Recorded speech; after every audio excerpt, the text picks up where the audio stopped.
اعوذ باللہ من الشیطان الرجیم، بسم اللہ الرحمن الرحیم۔ معزز ناظرین و سامعین، السلام علیکم۔ علماء کے درمیان اس بات پر بہت بحث ہوتی ہے اور مختلف دلیلیں دی جاتی ہیں۔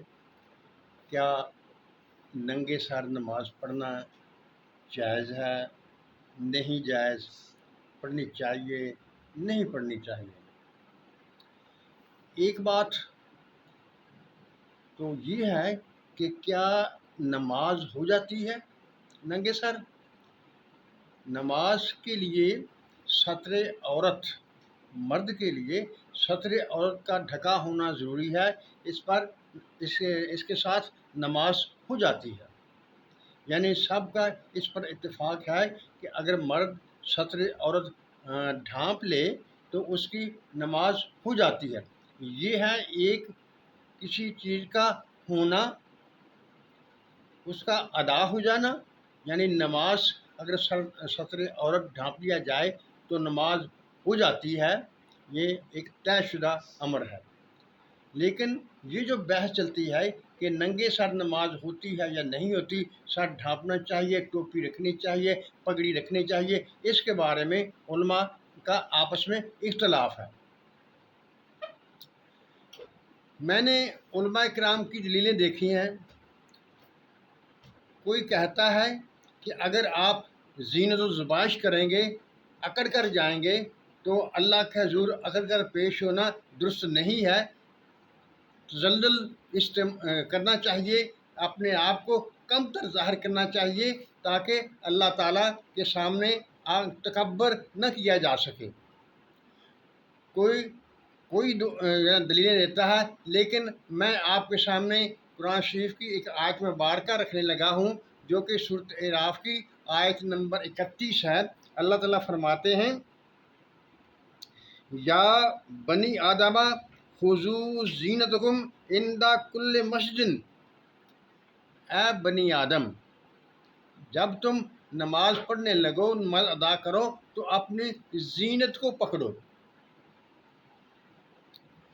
اب دیکھیے، آپ لوگ بھی، میں بھی یہ بات جانتا ہوں کہ ہر علاقے کے رسم و رواج الگ الگ ہوتے ہیں۔ کہیں پگڑی ہوتی ہے، کہیں ٹوپی ہوتی ہے، کہیں ننگے سر کو زینت سمجھا جاتا ہے۔ یعنی ہم نے آیت کی روح کو دیکھنا ہے کہ آیت کا مقصد کیا ہے، اور اس کے بعد میں پھر بعد میں اور باتیں کروں گا کہ زینت وغیرہ بنا کر اللہ کے حضور پیش ہونا چاہیے یا نہیں ہونا چاہیے۔ دیکھیے، آپ نے اپنا علاقہ، اپنا ماحول، اپنی قوم کے رسم و رواج کو دیکھنا ہے کہ زینت کس کو کہتے ہیں۔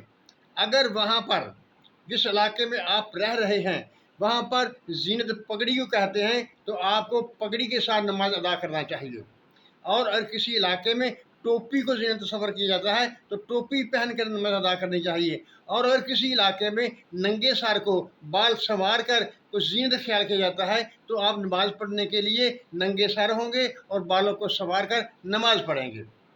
یعنی یہ بات واضح ہو گئی کہ زینت اختیار کرنی ہے اپنے علاقے کے، اپنے رسم و رواج کے مطابق، جس کو آپ زینت کہتے ہیں اس کو آپ اختیار کریں گے۔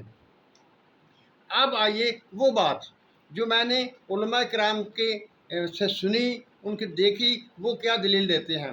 وہ ایک دلیل یہ دی جاتی ہے کہ آپ جب اللہ کے حضور پیش ہوں تو آپ میں تکبر نہیں ہونا چاہیے، یعنی اکڑفو نہیں ہونا چاہیے، پگڑی باندھ کر اکڑ کر نہیں جانا چاہیے۔ لیکن میں یہ کہتا ہوں، دیکھیے، ایک عام آدمی ہے، ہلکا آدمی ہے، اللہ تعالیٰ نے اس کو اس قدر رزق وغیرہ نہیں دیا، دولت وغیرہ نہیں دی، وہ عام سے کپڑے پہنتا ہے۔ اور ایک آدمی جسے اللہ تعالیٰ نے اپنی نعمتیں عطا کی ہوئی ہیں، اور اللہ تعالیٰ یہ بھی فرماتا ہے جب میں تمہیں اپنی نعمتیں دوں تو بندے پر اس کا اثر بھی نظر آنا چاہیے۔ اب وہ آدمی جس کو اللہ تعالیٰ نے نعمتیں عطا کی ہوئی ہیں وہ اچھے کپڑے پہنتا ہے، پگڑی پہنتا ہے، بن ٹھن کر آتا ہے، خوشبو لگا کر آتا ہے، تو کیا دونوں میں فرق ہوگا؟ دیکھیے، اگر وہ آدمی جس نے اچھے کپڑے پہنے ہوئے، خوشبو لگائی ہوئی लंबी पगड़ी रखी, चमड़ा छोड़ा हुआ, वो आकर नमाज में खड़ा होगा और इस हालत में खुदा के सामने झुकेगा, सजदे की हालत में जाएगा।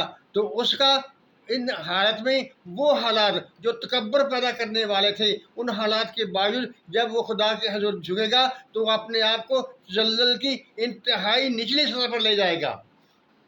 यानी ये बात नहीं है कि अगर किसी आदमी ने अच्छे कपड़े पहने हुए हैं तो वो खुदा के हज़ूर जब सजदा रेज़ होगा तो जल्जल नहीं होगा। नमाज की हैयत ही ऐसी है, जब आप खड़े होते हैं, हाथ बांध कर खड़े होते हैं या हाथ छोड़कर खड़े होते हैं, तो खुदा के हज़ूर बिल्कुल साकत हो जाते हैं। और जब रुकू में जाते हैं तो आधा झुकते हैं, वो भी जल्ल है। लेकिन जब आप सजदे में जाते हैं, ज़मीन पर सर रखते हैं, तो वो सबसे ज़्यादा इंतहाई नीचे की बात है। यानी उससे और ज़्यादा तजल्लुल हो नहीं सकता कि आप अपना सर उसके कदमों में झुका रहे हैं। किसके कदमों में? अल्लाह ताला के सामने झुक रहे हैं। इससे ज़्यादा तजल्लुल और क्या होगा? यानी ये देखना कि कपड़ों की वजह से जल्ल नहीं होगा या कपड़ों की अच्छे कपड़े पहनने की वजह से आदमी का तकब्बर होगा, ये बात नहीं है। बात सिर्फ ये है कि आप जो उनसे भी कपड़े पहने, जो भी अल्लाह ताला ने आपको दिया हुआ है, उसको आप इस्तेमाल करें। और आप साथ में ये देखें आपके इलाके में कौन सी चीज़, पगड़ी अगर बात इफ्तिखार है तो आपको पगड़ी पहननी चाहिए, और अगर आपके इलाके में टोपी है, इज़्ज़त का बायस है, तो आपको टोपी पहननी चाहिए। और अगर आपके इलाके में नंगे सर बाल संवार कर उसको इज़्ज़त के इफ्तिखार समझा जाता है, तो आपको नंगे सर नमाज़ पढ़नी चाहिए। देखिए, जो आयत मुबारका मैंने आपके सामने तिलावत की है, उसका लुब्बे लबाब क्या है? अल्लाह ताला फरमाते हैं, या बनी आदमा खुज़ू ज़ीनतकुम, ऐ बनी आदम अपनी ज़ीनतों को इख्तियार करो, इंदा कुल्ले मस्जिद, हर नमाज पढ़ने के वक्त। जब आप ज़ीनत इख्तियार करेंगे तो वो ज़ीनत का मानी हर इलाके में मुख्तलिफ होता है।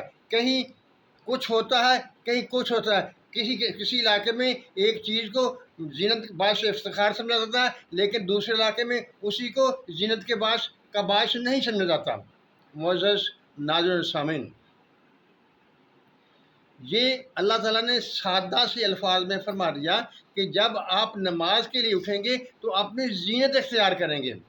अब जिस इलाके की जो चीज़ भी ज़ीनत में इस्तेमाल होगी वही इस्तेमाल करेंगे और उसी को इस्तेमाल करते हुए नमाज़ पढ़ेंगे।